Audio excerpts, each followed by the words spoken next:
विद्यार्थियों, स्वागत है आप सभी का हमारे YouTube चैनल में। हमारा ये जो YouTube चैनल है ये आप सभी के लिए बड़ा ही फायदेमंद चैनल साबित होने वाला है भविष्य के अंदर। जिस प्रकार से हम आपके लिए रोजाना रेगुलर स्टडी क्लासेस अवेलेबल करा रहे हैं, हमारा केवल एकमात्र और एक यही मेन मकसद है कि जो जितने भी विद्यार्थी हैं जिन्होंने विज्ञान विषय को अपनी वरीयता के रूप में चुना है, या और भी कोई जो विद्यार्थी है जिनको स्टडी मटेरियल प्राप्त करने के अंदर कई प्रकार की कठिनाइयों का सामना करना पड़ रहा है, अब इस चैनल के माध्यम से हमारा और सभी टीचरों का एक ही ये लक्ष्य रहेगा कि आपका जो मटेरियल है वो आपको 100% मिले। और जो भी चीज़ या जिस भी टॉपिक के अंदर आपको थोड़ी बहुत भी प्रॉब्लम आती है, उस टॉपिक का नाम लिखिए और लास्ट के अंदर लिखिए निखिल सोनी और आप उसको सर्च कीजिए यूट्यूब पर। तो हमारे जो यूट्यूब के ऊपर वीडियो लगाए हुए हैं साइंस और फिजिक्स, केमिस्ट्री, मैथमेटिक्स, बायोलॉजी से रिलेटेड, वो सारे के सारे आपको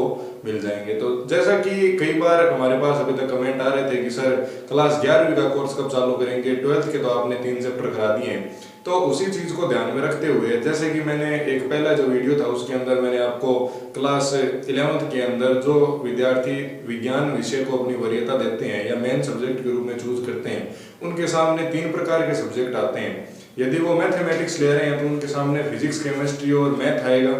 उसके साथ में हिंदी और इंग्लिश जो कंपलसरी है। यदि कोई विद्यार्थी बायोलॉजी को मतलब मेडिकल को अपनी वरीयता देता है तो उसके अंदर उसके सामने फिजिक्स, केमिस्ट्री तो आते ही हैं, परंतु उसके साथ में उसको मैथमेटिक्स की जगह बायोलॉजी चुननी होती है।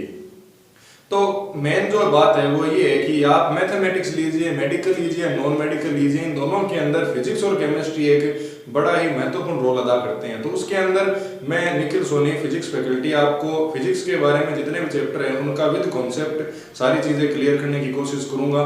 तो इससे पहले मैं बता रहा था कि मैंने आपको एक अलग से सेपरेट वीडियो बनाया था, उसके अंदर मैं आपको ये बता चुका हूँ कि आपके कितने जो चैप्टर है कितने कितने नंबर के और हाफ ईयरली के अंदर उनका किस प्रकार से डिवाइडेशन होता है। तो उसी ब्याज के ऊपर आज सबसे पहले मैं बता दूं कि अब की बार जो कोर्स लागू होगा वो 5 साल पहले का जो कोर्स था एनसीईआरटी का वो लागू हो गया है।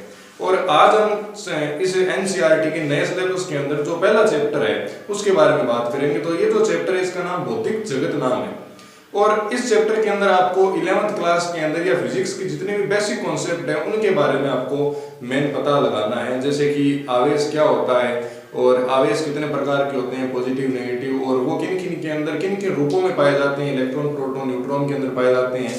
आप मास को किस प्रकार से लिखते हैं, डिस्प्लेसमेंट को किस प्रकार से रिप्रेजेंट करते हैं, वेलोसिटी को किस प्रकार रिप्रेजेंट करते हैं, इनकी डायमेंशन क्या होती है, और देन हम देखेंगे कि जो इनकी यूनिट है या इनका जो मात्रक है वो क्या होता है।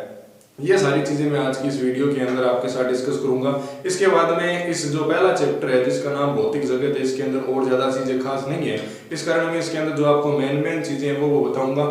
ये जो आपका चैप्टर होगा ये 1 से 2 या ज्यादा से ज्यादा 3 वीडियो के अंदर मैं कंप्लीट करने की कोशिश करूंगा। देन हम आगे जो मेन चीजें हैं उनको आपके साथ डील करेंगे। देखिए आज का हमारा चैप्टर है उसका नाम है भौतिक जगत।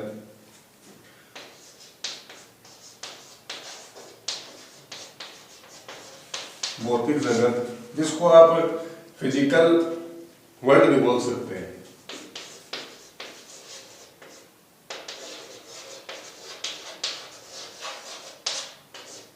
इसको आप क्या बोल सकते हैं, फिजिकल वर्ल्ड भी बोल सकते हैं, जिसका नाम क्या है भौतिक जगत है।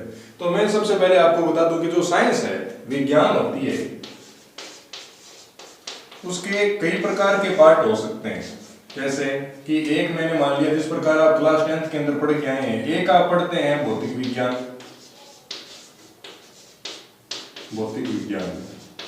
जिसको आप कहते हैं फिजिक्स। एक आप पढ़ते हैं रासायन विज्ञान। साइंस के अंदर आपके इतने सब्जेक्ट थे 10th के अंदर जो कि सम्मिलित रूप से थे, इसको आप क्या कह देते हैं, जिसको आप कह देते हैं केमिस्ट्री। एक आप पढ़ते हैं जीव विज्ञान, जिसको आप क्या कह देते हैं, बायोलॉजी कह देते हैं। इसके अलावा एक और सब्जेक्ट होता है जिसको हम क्या कह देते हैं, पर्यावरण विज्ञान, या इसको आप क्या कह सकते हैं,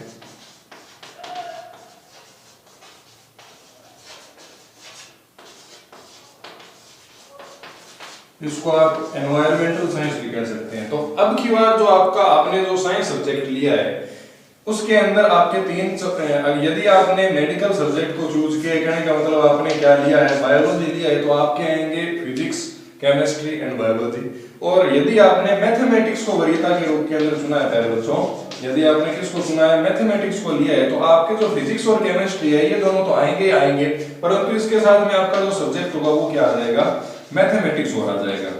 मैं इन चीजों के बारे में अलग से वीडियो बना चुका हूं, तो इसके अंदर हम ज्यादा टाइम खराब नहीं करेंगे। तो आज का हमारा जो मेन टॉपिक है वो मैं क्या बताऊंगा, जो आपका चैप्टर फर्स्ट है कौन से सब्जेक्ट का, भौतिक विज्ञान का, इसके बारे में मैं बात करने वाला हूं। तो एक बार मैं इसको क्लियर कर देता हूं और उसके बाद में मैं आपको इसकी बेसिक जो नॉलेज है वो प्रोवाइड करने की कोशिश करूंगा।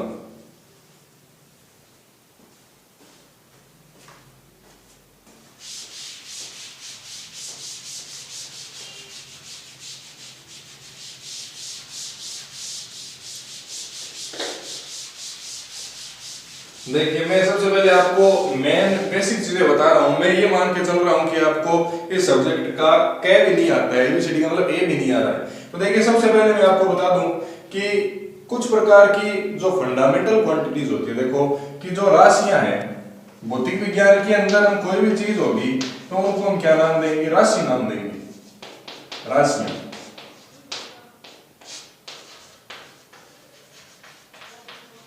जिसको आप क्वांटिटीज बोलते हैं, क्वांटिटीज राशियां। तो ये दो प्रकार की हो सकती है आपकी, ये कितने प्रकार की हो सकती है, दो प्रकार की हो सकती है। एक तो आपकी क्या हो सकती है, फंडामेंटल क्वांटिटीज, और दूसरी आपकी क्या हो सकती है, डेराइव्ड क्वांटिटीज। तो इनको आप क्या बोलेंगे,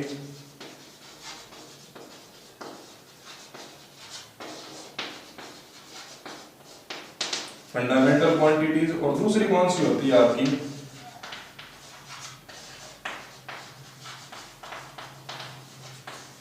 इनको आप सामान्य राशियां भी कह सकते हैं, सामान्य राशियां। और ये आपकी होती है व्युत्पन्न राशियां,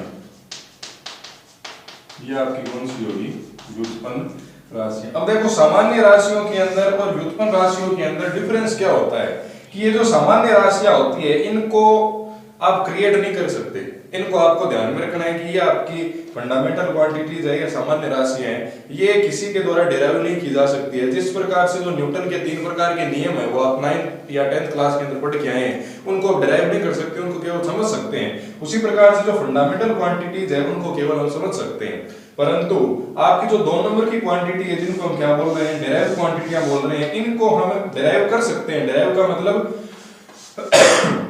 व्युत्पन्न, या इनको हम क्या कर सकते हैं, क्रिएट कर सकते हैं, इनको हम बना सकते हैं। बनाएंगे किनकी सहायता से, इन सामान्य राशियों की सहायता से। किनको उत्पन्न किया जा सकता है, व्युत्पन्न राशि को उत्पन्न किया जा सकता है। तो इनके कुछ उदाहरण बताऊंगा, इनके उदाहरण बताऊंगा जो कि सारे की सारी चीजें मिलकर आपका क्या बनाएगी, पहला चैप्टर बनाएगी, बेसिक है भौतिक जगत। तो देखिए इनके अंदर कौन कौन सी चीजें आती है वो मैं आपको बता दूं।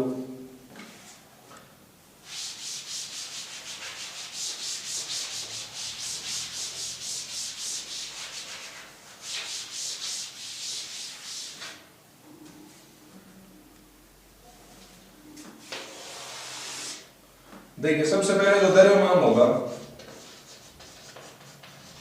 जिसको आप क्या बोलते हैं, मास बोलते हैं, इसका जो सिंबल होता है उसको हम किससे लिखेंगे, m से लिखेंगे। और इसका जो मात्रक होगा वो हम किसके अंदर नापेंगे, फिजिक्स के अंदर केजी के अंदर लेते हैं, ये आपको ध्यान रखना है। उसके बाद में 2 नंबर यदि मैं बात करता हूं किसकी, लंबाई की बात कर लेते हैं, इसको आप क्या बोल देते हैं, लेंथ बोल देते हैं। तो इसको हम किसके अंदर, इसका जो सिंबल होता है यहाँ पर मैं लिख देता हूं, देखिए प्रतीक, और इसका क्या हो जाएगा, ये मात्रक, किसके अंदर इसको मेजर करते हैं। तो इसका जो प्रतीक चिन्ह होता है इसको आप क्या लिख देते हैं, लेंथ का मतलब पहला अक्षर क्या आया, एल आया, तो इसको हम किससे रिप्रेजेंट करेंगे, एल से। और उसका जो इसको नापते किसके अंदर है, फिजिक्स के अंदर, इसको हम किसके अंदर नापेंगे, मीटर के अंदर नापते हैं। और इसको किसके अंदर नापेंगे,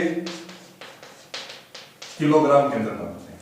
3 नंबर अगर बात करते हैं हम समय की, समय का मतलब क्या हो गया, टाइम, इसको हम रिप्रेजेंट करते हैं स्मॉल टी से। और इसको हम किसके अंदर नापेंगे, सेकंड के अंदर, इसको हम कैलकुलेट करते हैं, इसका मात्रक क्या हो जाता है, सेकंड हो जाता है। इसके बाद में अगर मैं आपको बताऊं एरिया, क्षेत्रफल,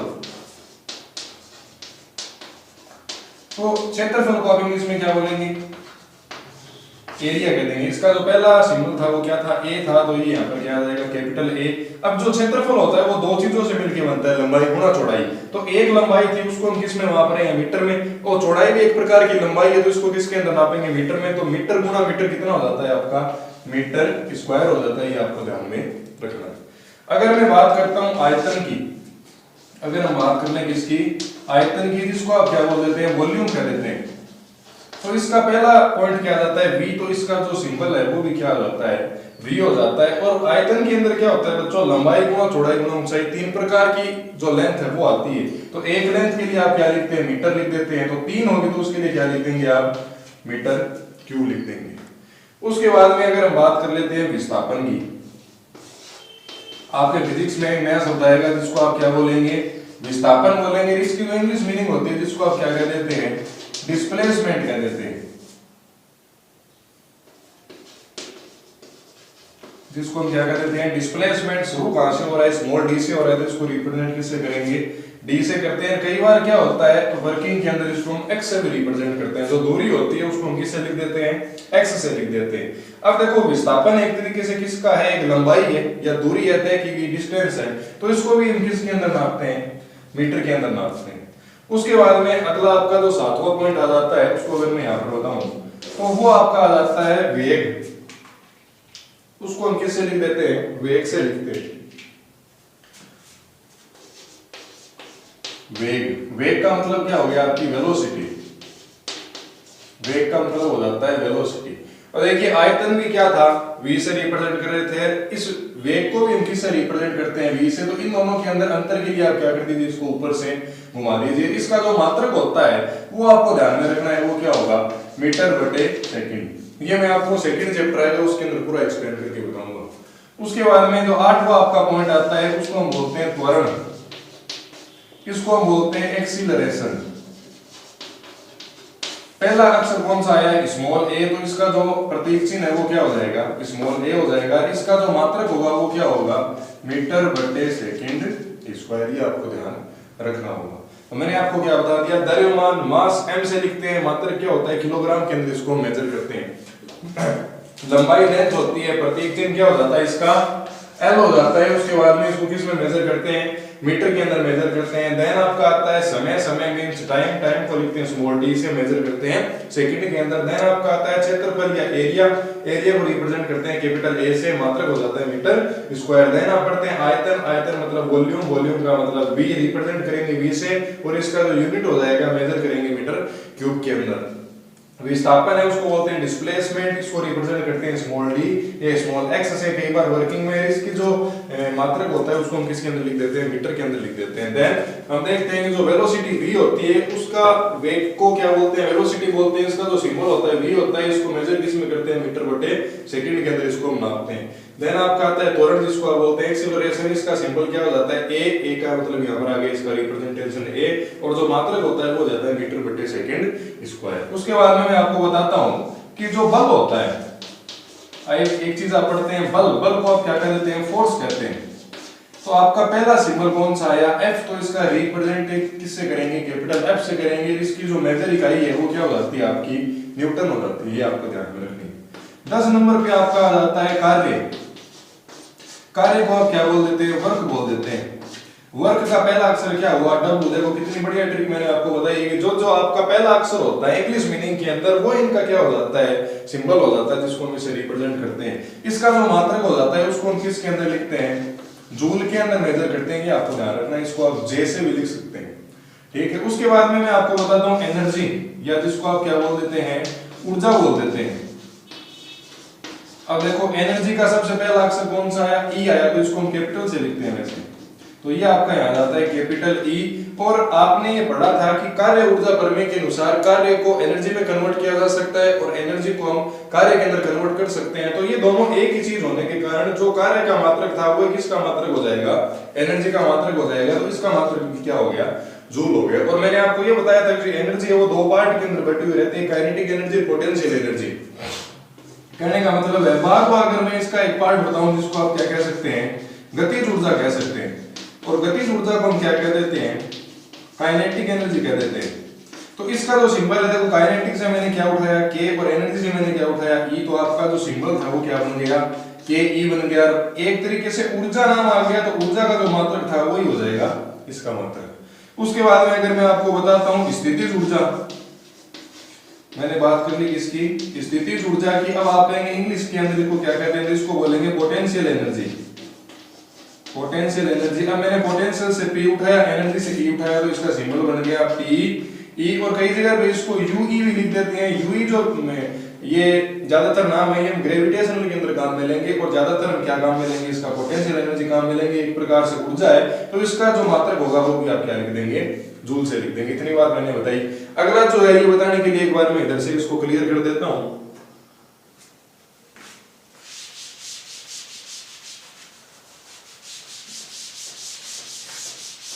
ये चीज आप नोट करते रहिए, और यदि आपको कोई चीज के अंदर प्रॉब्लम आती है तो आप उस चीज को कमेंट करके जरूर हमसे पूछ सकते हैं। अगली जो वीडियो है उसके अंदर आपका जो कोई भी डाउट होगा उसका आंसर जरूर दिया जाएगा।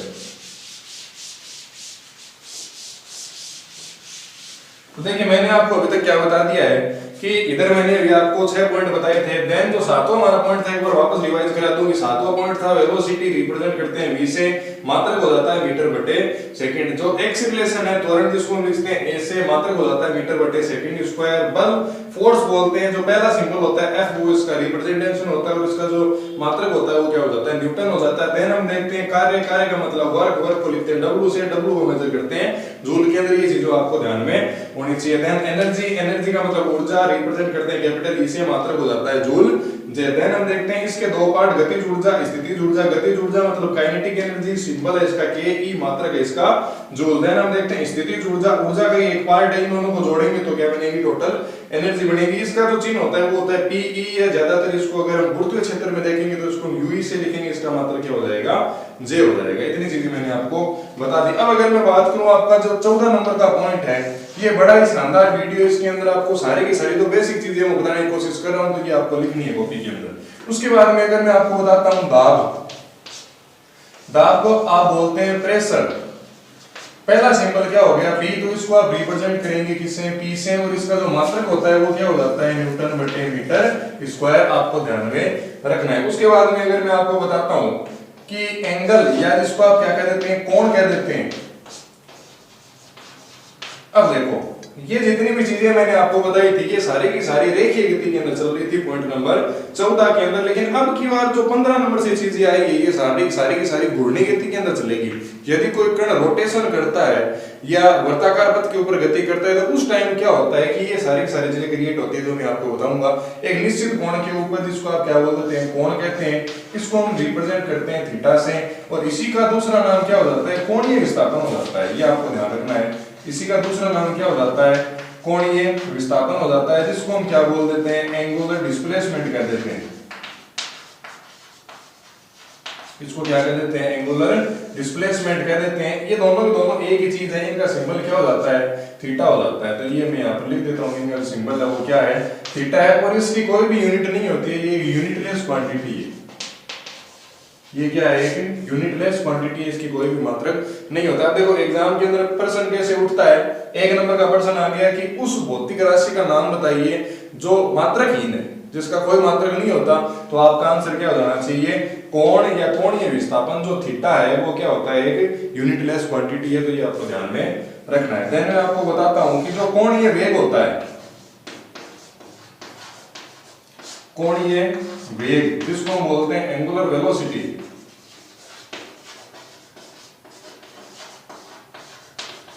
और इसका जो सिंबल है ये आपको ध्यान में रखना है, आपके लिए नया है। तो इसको हम लिखेंगे ओमेगा से। ये किसका चिन्ह है, ओमेगा का चिन्ह है। और इसका जो मात्रक हो जाता है बच्चों, वो हो जाता है आपका सेकंड इनवर्स। ये किसका साइन है, सेकंड इनवर्स का साइन है।